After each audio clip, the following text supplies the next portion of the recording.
Hello, everyone, and welcome to the Catalyst for Change show. We are so excited that you have chosen to be a part of today's show, and I am even more excited to introduce you to our guest. He has been such a person in our journey at Support After Abortion, such a spirit of a warrior with us, as he's helped us launch our virtual conferences, help us guide just the virtual side of everything we've been able to do. And so I'm going to welcome Matt Ingold to our show. Thank you so much for being with me today. You bet, Lisa. This is a treat. Yes, but we're not here to talk about virtual conferences today, Matt, although you were such a gift in helping us get started and consulting with us. And I've heard nothing but great things about what we've been able to bring to the world through those conferences. You're here to really share with us a resource for leaders that you and your wife, Erin, created. So I'm really excited for those abortion healing leaders and those that are leading maybe a pregnancy care center or other healing ministries to be able to hear what you have to say. But before we get started, can you introduce yourself and share a little bit about you personally? Sure. My name is Matt Ingold. I'm a husband, father. Beautiful wife, Erin. We've got a ministry that is called Metanoia Catholic. It's a Catholic coaching company. And I've got a daughter. Her name is Abela. She's 2. We just potty trained this weekend, which is going pretty well. Keep us in your prayers.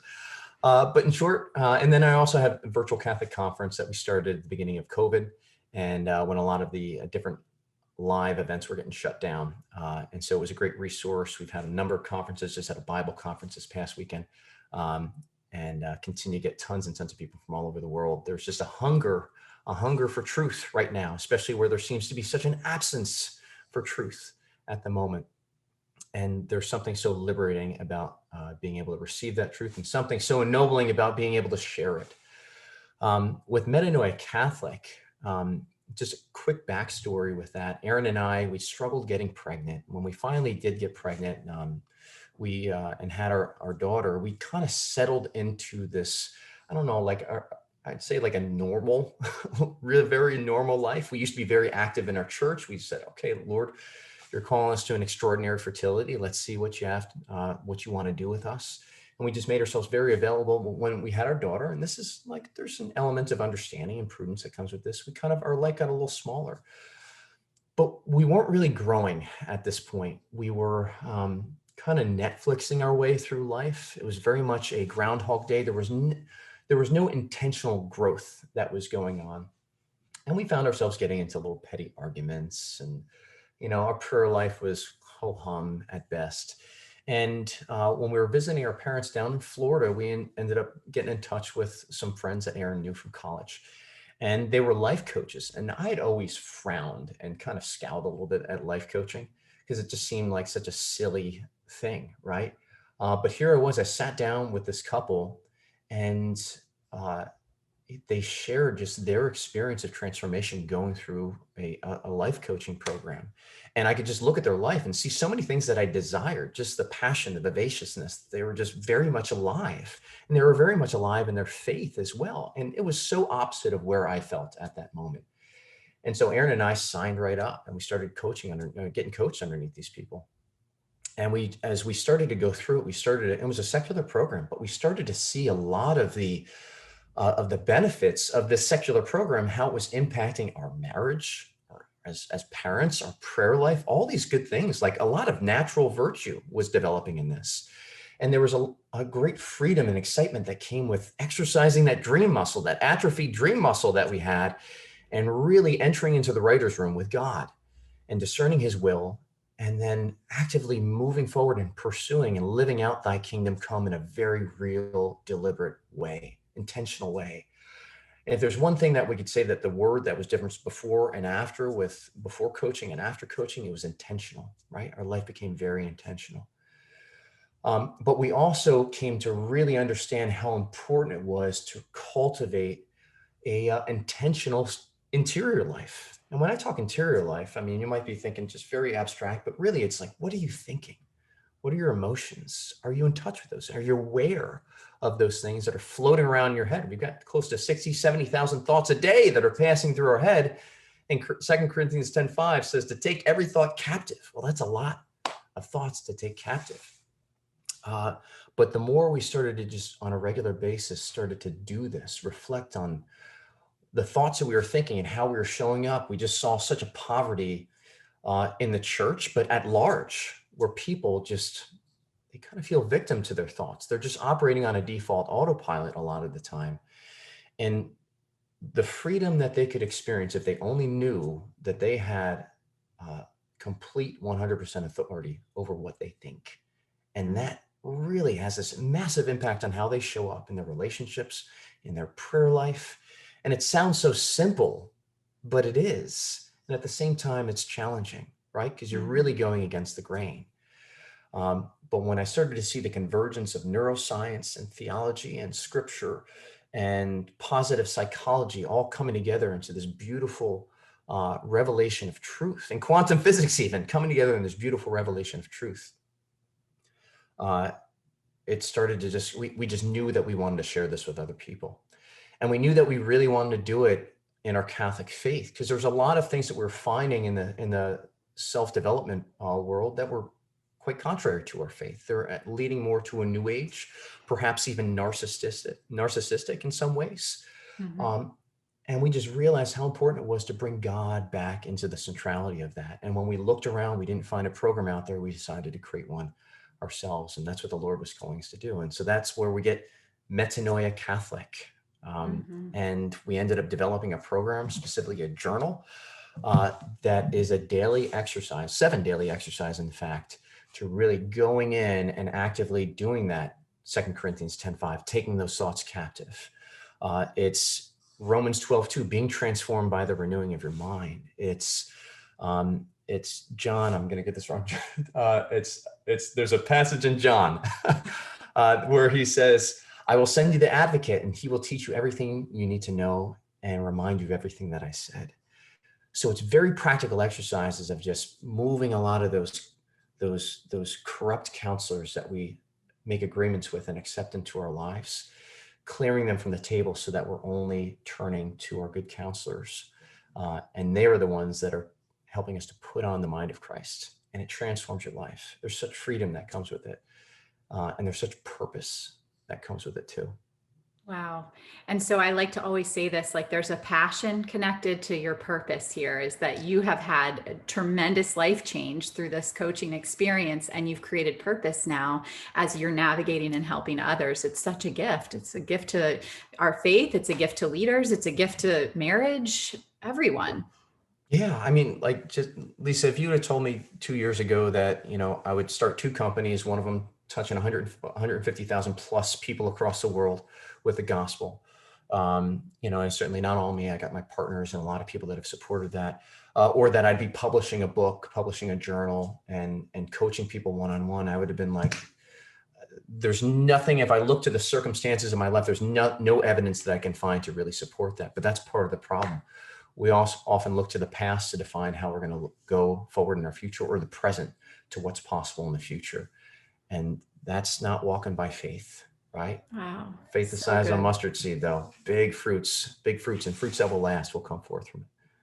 That's so good. And so maybe some of our listeners right now are going, well, he's Catholic. I'm not Catholic. His message is going to be Catholic. His tools are going to be Catholic. And I want all of our listeners to know that that is absolutely not the case.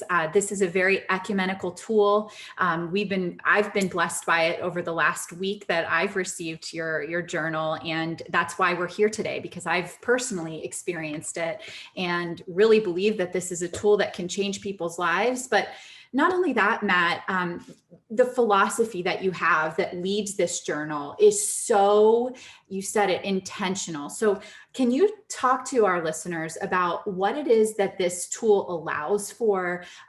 There's not, like you said earlier when we were off of the recording, there's a lot of secular material out there that will create more of a in-depth thought journey, but there's something very special about this. And I'd love for our viewers to hear it from you.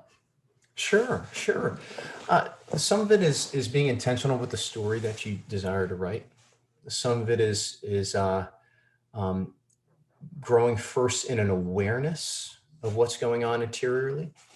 And that's always step one, is awareness.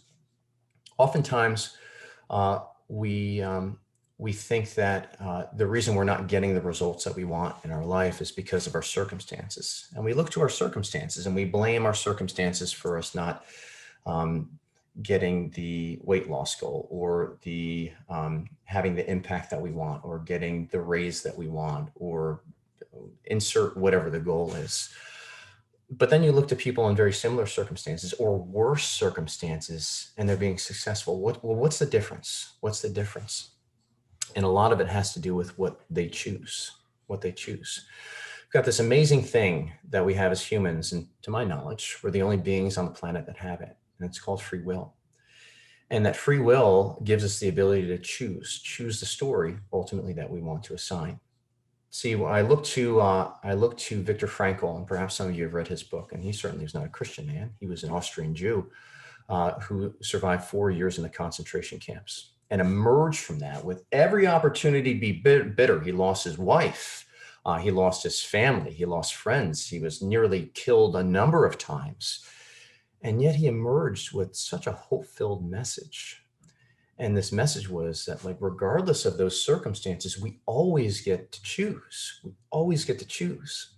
We see this in the movie Shawshank Redemption, right? Mm-hmm. And there's that one scene where Andy's been in the hole for weeks after he's just played this music for everybody. And it's a powerful scene where all these men are captivated in this prison. And he's talking to his friends, and his friends, he said, there's something that they can't take from you. There's something that they can't touch. There's this hope. There's always this ability to choose, to have a hopeful outlook. And we see people that they have the ability to choose that, and they end up choosing something different. Well, there's a number of different reasons for it. Certainly there's a spiritual battle that's taking place, but I think for a lot of people, they just don't understand that they do have the freedom to be able to choose. And once you can teach people that they do have the freedom to choose and they do have this authority, it moves from a place of living as the victim to a place of starting to take more responsibility in an area where they have the freedom to take responsibility. And then they experience the benefits of exercising that freedom, and they can kind of move from that victim place to the hero's place. And you probably heard the hero's journey, right? That's part of this. But if you look at both the hero and the villain, they typically all start out in the stories as victims, right? What's the difference? The villain is the victim that always says it's somebody else's fault, and then he makes everybody else pay. The hero is the victim that says, yes, this happened to me, but I get to choose how I'm going to respond going forward. And they end up, filling people with hope, right? You look at the Bruce Waynes and the response to the trauma versus the Jokers. That movie that came out, Joker, and how he responded to the trauma, right? We always have a choice. And it stems back first in the beginning. What are the thoughts that we are choosing? That is where the battleground is. What are we thinking? Because your emotions are going to stem from that. Your habits are going to stem from that. And a lot of the time we fall into the trap of thinking, well, if I want to change my results, I just change my behaviors, but we never go to the root of the thoughts and of the emotions. And we end up just kind of trying to white knuckle our way to change, and it never really lasts. And perhaps people can identify with this. But what this journal does, it's about getting down to the thoughts, even the thoughts that are taking place on the subconscious level, and then identifying what are the trajectory of these thoughts that I have chosen. They're there. I've chosen them. And whether conscious or subconscious, they are still affecting my life the same way that you sow seeds of weeds, they're going to grow weeds, right? Whether you're deliberate about it or not. But it's identifying those weeds among the wheat, so to speak, so that we can choose to uproot those things. Now, in our journal, we're very deliberate about bringing the Holy Spirit and the power of God into that. And that's how you achieve beatitude, but you can 100% achieve better by just growing first in an awareness of what are the thoughts that you're thinking and how are they affecting the way that you show up. Yeah. And if anybody listening is like Matt and I, we're real people with real life experiences, with real insecurities, and like you said, real roots. And so there's not a day that goes by that I don't wake up with some kind of ugly, negative self-talk. Matt, I mean, oh, that picture of you was terrible, or you did a terrible job parenting your son yesterday. I mean, the list goes on and on and on. And so everybody, no matter how much we want to disassociate from those thoughts or how perfect we want to present to the world, we have it. A lot of us have a very terrible interior life, like you said. And Mhm.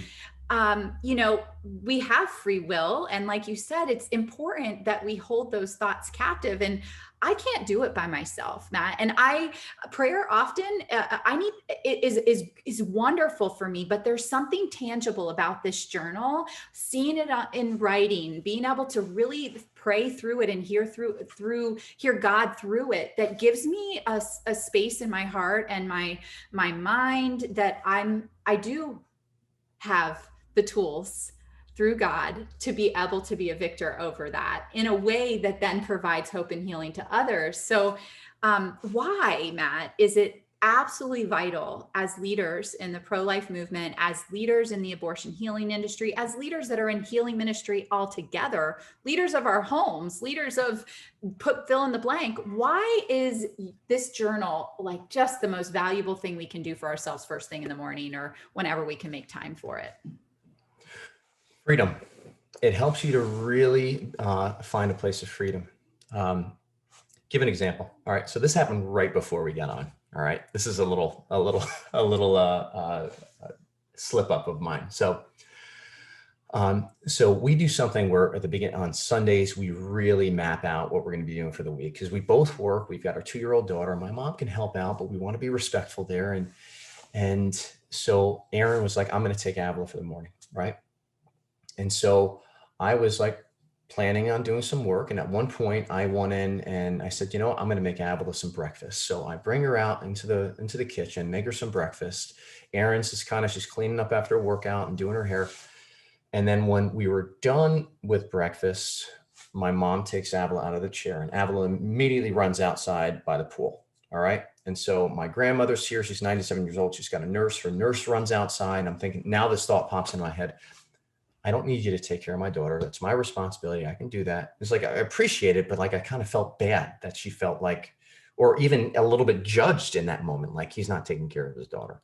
Mm-hmm. So I go outside to bring my stuff outside, and Avila's still around the pool, but I'm watching her. And then my mom comes out and says, "Are you okay with this?" Now, the thought that I have that pops into my head is, my mom doesn't think I'm being a very good parent right now.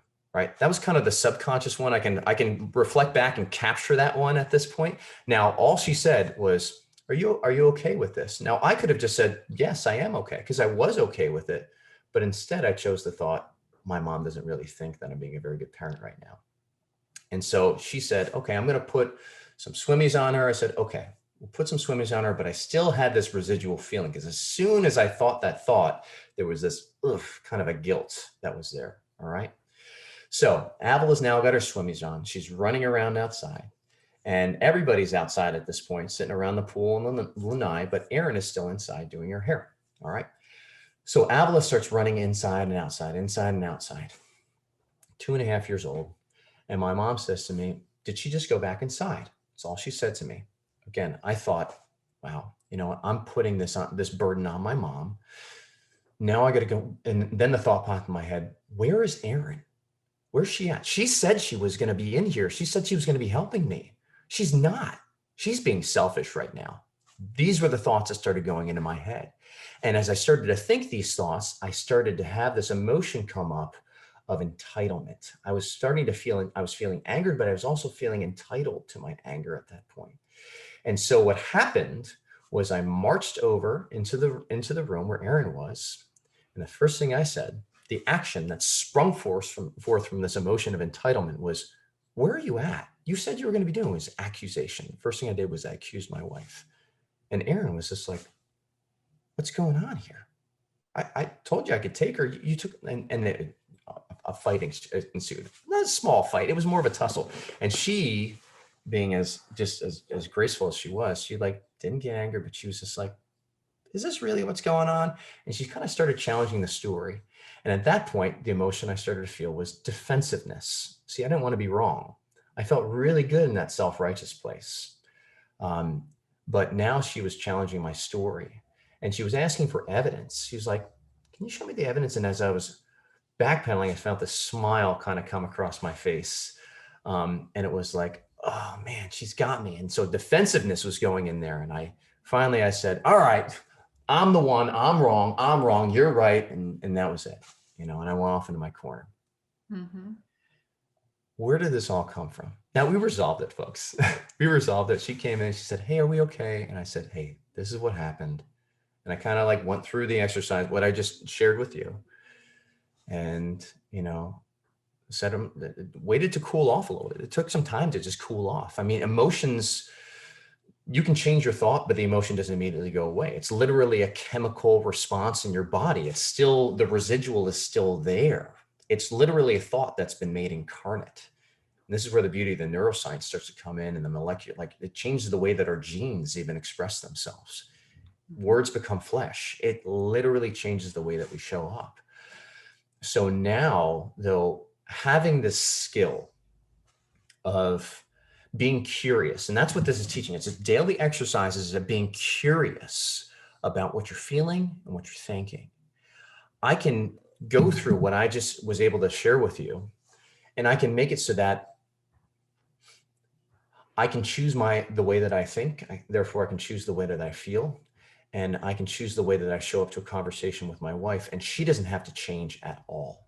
I have so much power. I have so much freedom at that point, and so much like the opportunity to be just responsible. This was how it showed up in my family, but I guarantee these kind of things, these dynamics are showing up in your workplace. They're showing up in your clinics. They're showing up in your families, wherever you are. And when you can really start to identify where these things are showing up, you can capture them so much quicker. Because if I didn't capture it, and my wife wasn't as forgiving and graceful as she was, and it just escalated, well, then she leaves and goes away. And then I continue to just spin in that self-righteousness. And now I start telling myself the story of, she always does this. She's never there. I'm all by myself. I'll show her. And all of this stuff, it's just so toxic. And if we look at the bare bones circumstances, the circumstances were, I took my daughter outside. I fed her. She went out by the pool. I came inside. I said words to my wife. Like, that was it. The circumstances are kind of boring, but the stories that we can spin, they're very dramatic, and they can really have a toxic effect on our environment if they're not taken captive. Yeah, and you're so wise. And so for those listening who are like, man, I want to get to where he is, it takes time, and it takes just a patience with ourselves and grace and love. Because Matt, I like to tell people that usually a good place to start with this is if you're ignited, if, like you said, your emotions are way over the top from what you cognitively know to be like not accurate, like you get so upset because your mom says something. If we can teach ourselves to reflect in that moment and go, I don't know that that was like the right, or maybe right's the wrong word, but I don't think that's the like appropriate response. Why did I get or reaction really? Why did I get like this? If we can start asking ourselves that question, why, and then begin to reflect, it's the beginning of this amazing journey that you just were able to, you solved that problem in an hour, where so many of us are living with 40 years of this, right? Yeah. Ah, And the energy, I'm telling you what, the energy that it takes to suppress that emotion, we liken it to holding a beach ball under the water, right? It's exhausting. And eventually it always pops up at that point.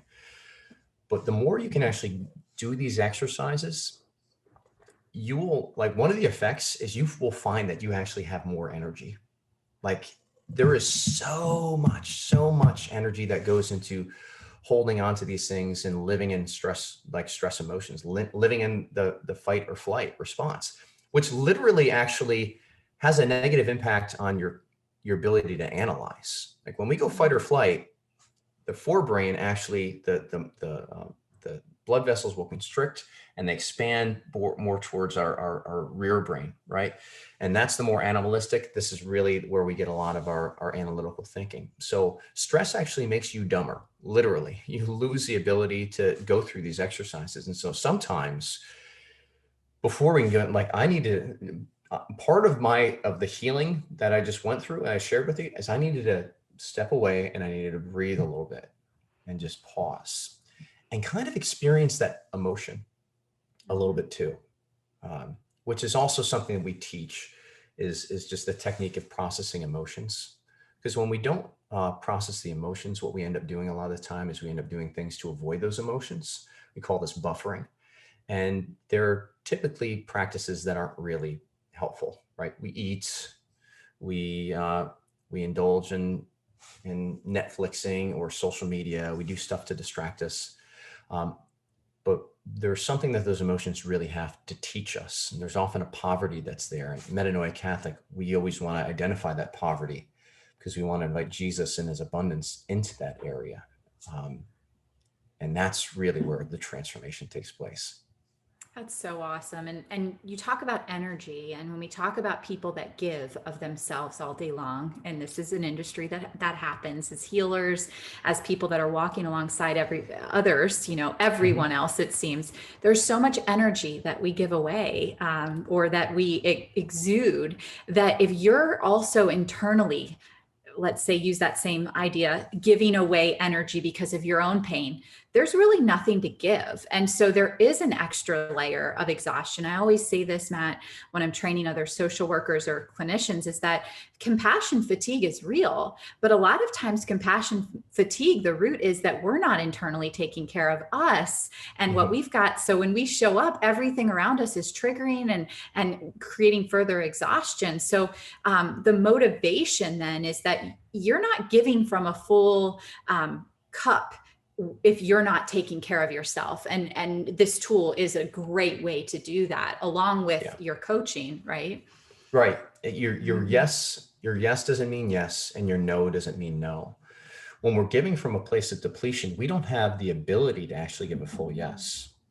And so to the extent that we're not giving a full yes, we're lying. And good fruits will never come from lies.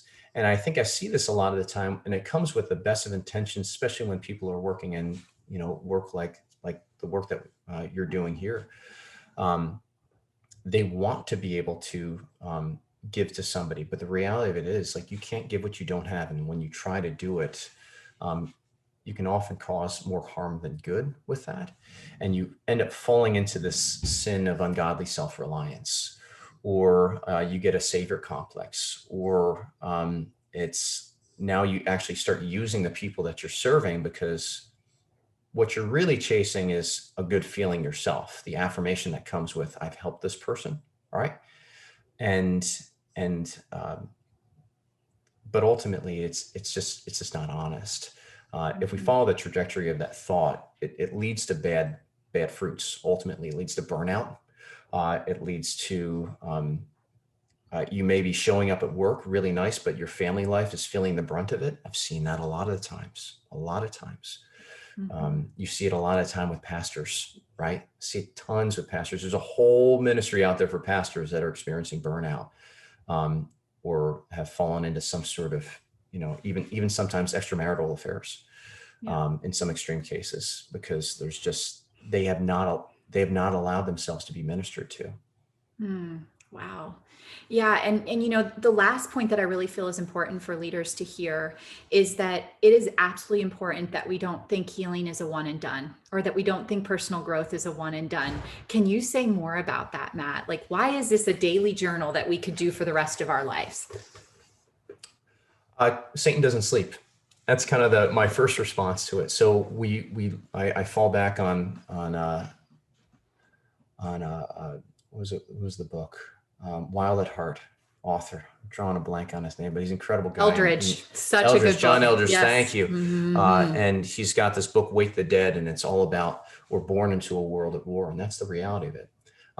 So we don't have time to be complacent, because there's a spiritual battle that's going on constantly, and the devil is constantly trying to cause us to forget, right?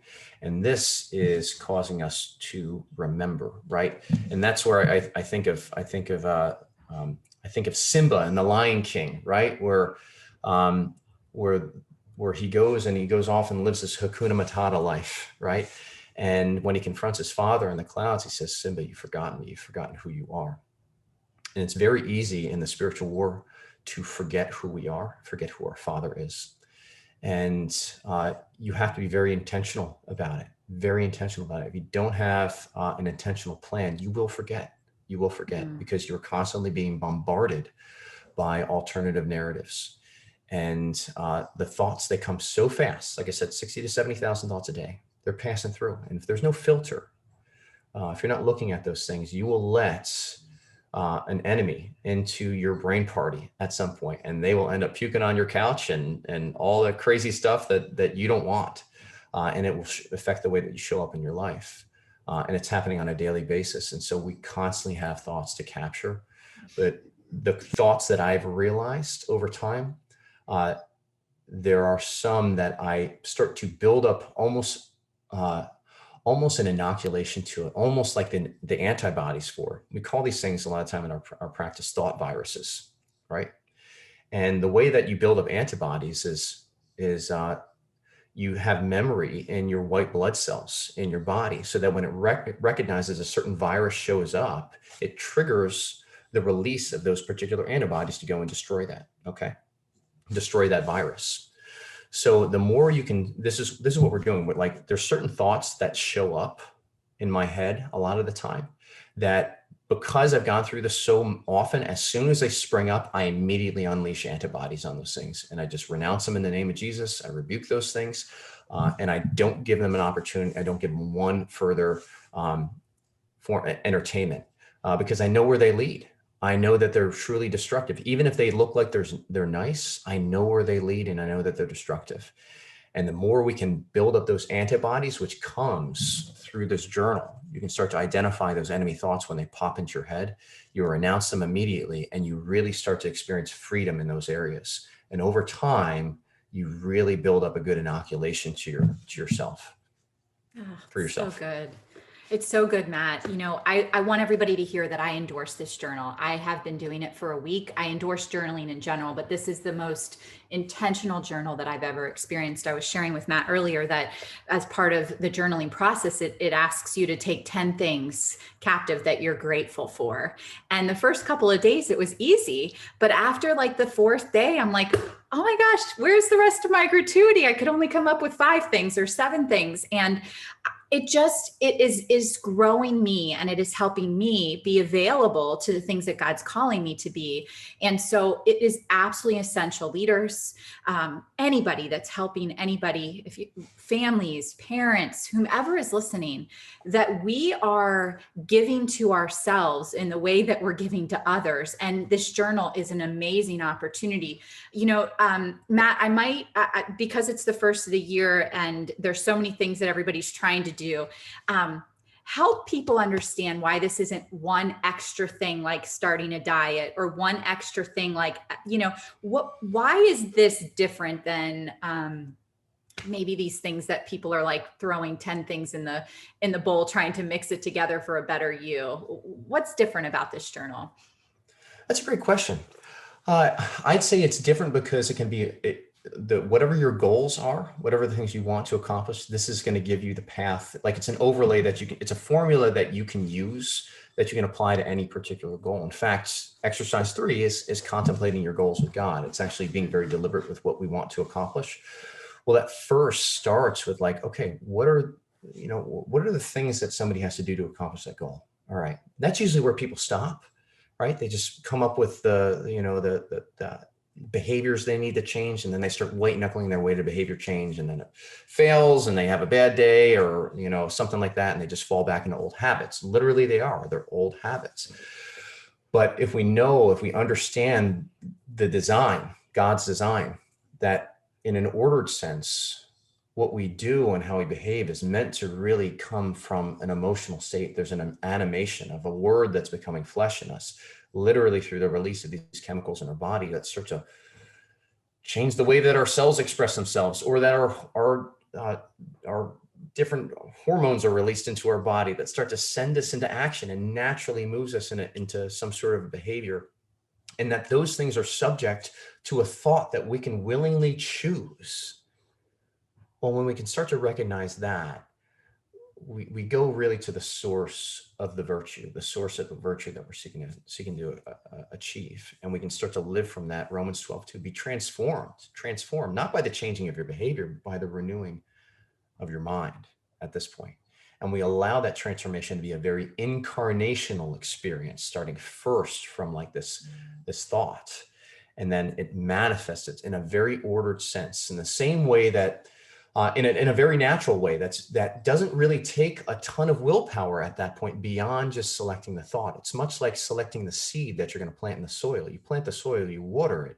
There's a whole lot of mysterious things that are coming before that seed actually manifests into a plant, right? And you see the effects of it. Now, the farmer's not going in there and controlling the unveiling and the growing of every seed and its roots that are taking place. That's all God's design. And so all we're saying here is we're being intentional about now participating in God's design. And it's not reaching into the soil and pulling out the plant that we want or the fruit that we want, but rather it's receiving the seed, right? God's very own mind through the grace of God, and planting it deliberately and cultivating it and allowing it to take root and grow and expand over time. And there's something that's just so much easier about this. It's so much easier than white knuckling. I've done white knuckling. I'm exhausted by it. It wasn't getting me anywhere. The only thing that it was really getting was a lot of shame, a lot of beating myself up, and eventually to the point where I just stopped showing up. Wow. And there's a lot of people that are, especially in this movement, that are doing this. And I don't experience God's abundance that way. Rather, I experience God's scarcity. Scarcity mindset, I would say, will destroy your organization. There's nothing more cancerous than the scarcity mindset right now. Yeah, absolutely. So Support After Abortion endorses this as a leadership tool, as well as a self-development tool, as a way to make sure that you are living out your fullest purpose every day, connected to God. And so we're going to be offering this, the link on our e-store, so that you can get your very own copy. Matt, how might people reach out if they're interested in your coaching or learning more about your ministry? Sure. So you can even go and get the journal for free. We got a free option for it, a free download. If you go to metanoiacatholic.com, METANOIA Catholic.com, and you click the Get Started button, they're all over the place. Click that Get Started button and you'll have an option where it'll just pop up. You can get the journal for free. In fact, we have a 7-day little mini course where over the course of 7 days, we have some instructional videos that come out on each of the 7 exercises that we do in the journal, and really allows you to hit the ground running. We are going to be expanding the Metanoia Catholic, start offering what we call the Metanoia Catholic Academy, where this is really going to be for people who are journalists, just as we're looking to launch this in April of 2021. And this is going to be a community for people that are taking up the journal, and they'll have things like group coaching available, monthly workshops that rely on this as our textbook. And it helps you to get really a lot of distance out of this, more so than something that you just do. And it gives you community as well, which is really helpful for that. We're training other coaches as well. So this is something you really want to really introduce it well. You might want to take a look at our Purgative Way course that we have, which is a course for coaches, teaching people how to coach with the journal. And that's something else that we'd be able to offer, because we know that it's the one-on-one. It's not just somebody picking this up. Sometimes people can pick this up like you, Lisa, and they've gotten experience journaling and they can get some immediate benefits. Sometimes people need to be discipled a little bit more. Well, there's Absolutely. a way, and we want to show you the way. Absolutely. Well, Matt, I am so thrilled. I'm so grateful that God would cross our paths and that we would be blessed by all that you are bringing to the world through healing and your ministry. And so one more time, what is the website that people can visit if they want to learn more? It is metanoiacatholic.com. You click the Get Started button when you're there. Yeah. Spell that for them. METANOIA Catholic.com. And we also have the Catholic Coaching Podcast, where you can listen to that. It's where my wife and I were constantly giving tips on the journal there. But that's another thing. You can find that on iTunes, Spotify, the Catholic Coaching Podcast. Awesome. And you guys are on Facebook too, right? On social media? We are. Mm-hmm. Yeah, excellent. All right. Well, Matt, thank you so much. And for our listeners, thank you so much for joining our Catalyst for Change show today. We are so grateful. Support After Abortion hosts this show to help end the demand for abortion by helping heal those who have been impacted. And we know it starts with our leaders. And so what an amazing tool that this journal is for you as a leader that's helping others heal. Invest in yourself. Visit all of the resources you've heard today. Thank you.